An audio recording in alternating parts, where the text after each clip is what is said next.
Rising was hell high all the time.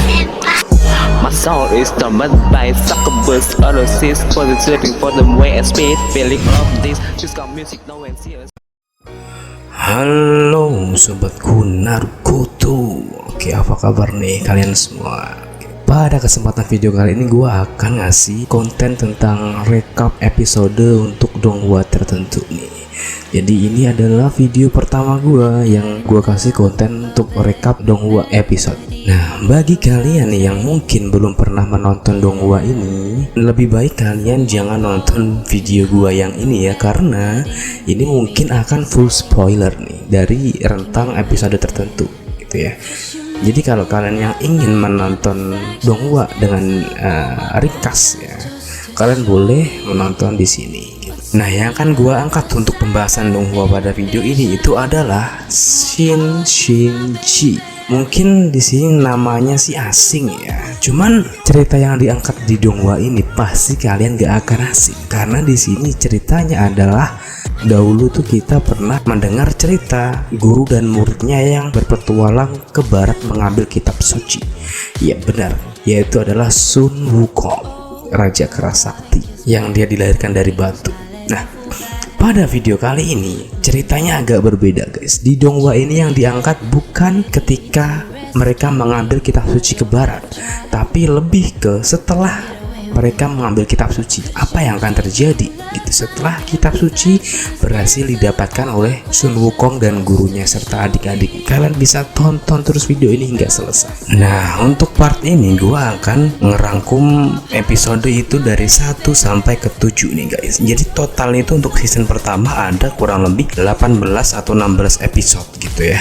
Jadi mungkin untuk video kali ini di sini gua akan rangkum hanya dari episode 1 hingga ke 7.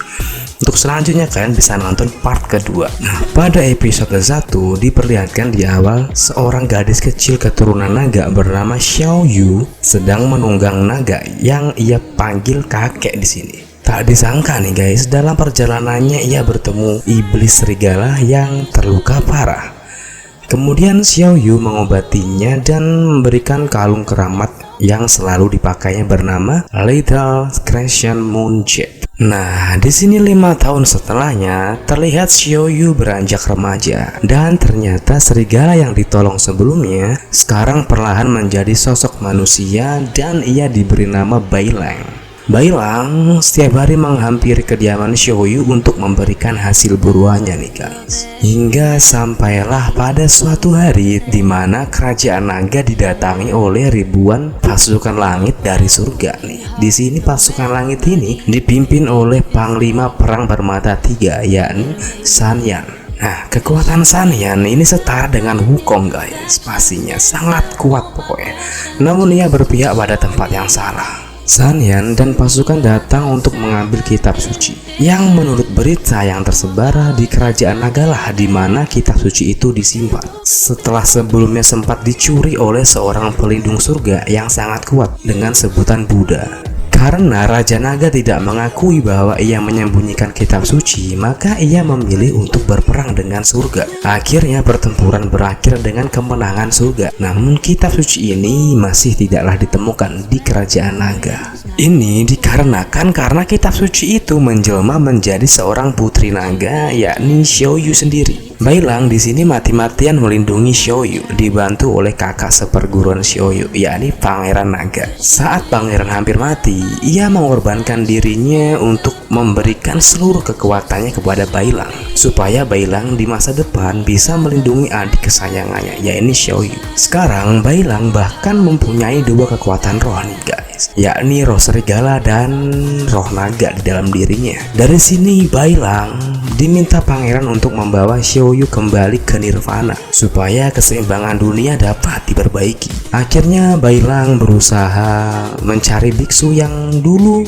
mengambil kitab suci ke barat, karena hanya ia yang bisa membantu Bailang untuk mengembalikan kitab suci ini ke nirvana. Kemudian Bailang akhirnya bertemu dengan Tang Sanzang. seorang biksu barbar yang setelah mendapatkan kitab suci dan mendapatkan hadiah, ia mendirikan rumah bordir. Anjir sungguh GGWP guys ini ya. Biksu mendirikan rumah bordir, men, bayangin. Namun sayangnya Tang Sanzang menolak mentah-mentah nih ajakan si Bailang untuk membantunya mengembalikan kitab suci ke Nirvana. Dan parahnya lagi, di kediaman Tang Sanzang kedatangan tamu tak diundang dari surga nih yang sedang mencari kitab suci bernama Jingang. Jingang dan kedua anak buahnya menghajar Bailang habis-habisan. Namun Tang Sanzang sama sekali tidak memperdulikannya dan berjalan menjauh menuju rumah bordirnya. Sebenarnya Tang Sanzang masih sangat terpukul nih guys dengan kejadian beberapa tahun lalu di mana ia sudah berhasil mendapatkan kitab suci dan mendapatkan hadiah. Namun dia telah ditipu ternyata oleh si raja surga, yaitu Shitya. Kitab suci itu tidaklah dibuat untuk memberikan kedamaian untuk dunia, namun ternyata kitab itu akan dibuat Shityan untuk kepentingan pribadinya. Hal itu membuat Tang Sanzang sangat terpukul karena ketika muridnya Wukong berusaha melindungi kitab suci itu, ia terbunuh di tangan Xinyan karena kebodohan Tang Sanzang sendiri. Nah, ketika Tang Sanzang kebingungan menentukan sikap yang harus diambilnya, apakah ia akan menolong Bailang atau dia tetap meneruskan ketidakpeduliannya itu. Nah, akhirnya ia didatangi oleh sosok Xiao Yu yang meminta bantuan kepadanya. Akhirnya biksu barbar itu tersadar dan berusaha menolong Bailang. Jingang mengira Tang Sanzang hanyalah biksu biasa yang kekuatannya tidak lebih kuat darinya. Namun ternyata Tang Sanzang mempunyai kekuatan yang sangat tidak dapat diduga. Meskipun begitu, tetap saja Jingang adalah seorang dewa yang mempunyai kekuatan khusus. Jadi Tang Sanzang tetap kewalahan menghadapinya guys. Namun Bailang yang melihat penyesalan di mata Tang Sanzang mulai mengumpulkan keberanian dan akhirnya ia mampu menggunakan kekuatan roh naga untuk melumpuhkan Jingang. Jingang yang sebelumnya mendominasi, ia langsung kalah telak nih oleh kengerian dari roh naga milik Bailang. Roh naga Bailang menghantam Jingang hingga menghancurkan rumah bordir laknat milik si Tang Sanzang. Dari situ kemenangan pertama diraih oleh iblis serigala yang punya roh naga di dalamnya guys.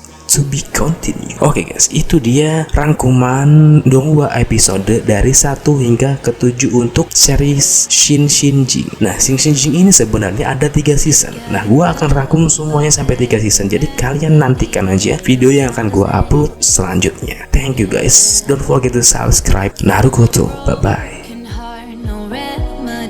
Maybe if you stay, we can get away with it. 'Cause you make me love my imperfections, answer all my questions, just to show me what's on the other side of inhibition. Rising was held high all the time. My soul is tormented by succubus, analysis, for the searching for the way and speed, feeling of this. Just got music, no one serious.